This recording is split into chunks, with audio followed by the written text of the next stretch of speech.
Jina la Baba na la Mwana na Roho Mtakatifu. Amina. Novena ya Bikira Maria wa Kibeho, siku ya 3. Kupotea kwa Yesu. Tumuombe Mungu atujalie neema ya kumtafuta kwa shauku ya kweli. Injili ya Luka sura ya 2 aya 46 na aya ya 48. Ikawa baada ya siku 3 walimuona hekaluni. Mama yake akamwambia, "Mwanangu, kwa nini umetutenda hivi?" Kupotea kwa Yesu lilikuwa jaribu la kipekee kwa Maria na Yosefu. Miaka 12 ya kumlea kwa upendo, wakiwa hawajawahi kumpoteza hata mara moja, na sasa bila kutegemea Yesu hayupo. Walimtafuta kwa shauku, kwa uchungu, kwa machozi. Biblia inasema waliendelea kumtafuta, yaani hawakukata tamaa, hawakuacha safari yao, hawakurudi kwa uchovu. Safari yao ya siku 3 ndiyo ishara ya safari yetu kiroho. Kuna nyakati tunahisi tumempoteza Mungu, tunapitia ukavu wa kiroho na majaribu. Tunahisi sala zetu hazijibiwi, tunahisi tuko mbali na Mungu, na hata bila kujua jinsi ilivyotokea.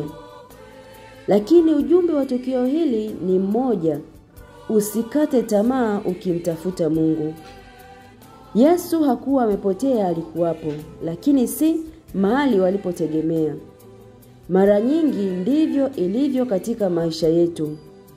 Mungu hayupo tulipompotezea, bali yupo upande mwingine anaotualika kukua, kubadilika, kuomba zaidi na kutubu kwa dhati.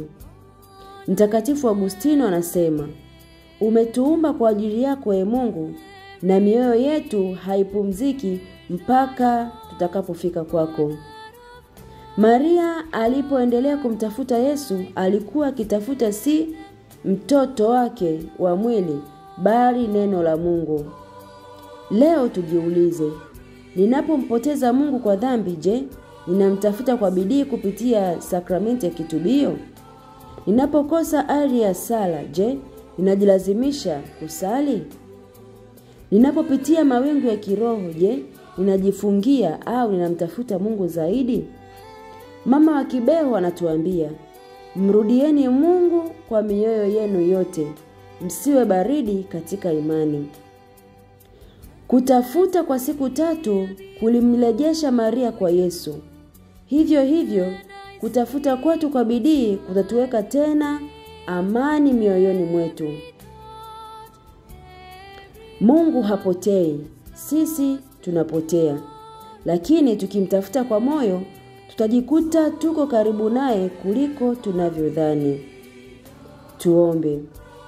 Ee Bikira Maria, mama wa Kibeho, leo ninatafakari uchungu wako wa kumtafuta Yesu kwa siku 3. Ninakuomba unifundishe moyo wa kutochoka kumtafuta Mungu bila kukata tamaa. Mara nyingi mama, ninajihisi katika ukavu wa kiroho, maumivu yasiyoelezeka na giza nene la dhambi. Ninakuomba unitie nguvu nisimwache Mungu hata ninapohisi kama nimempoteza. Uniombee bidii ya sala, uthabiti wa imani na uvumilivu unaotokana na upendo wa kweli. Ee mama mwenye huzuni, uniongoze kumtafuta Yesu kwa moyo safi.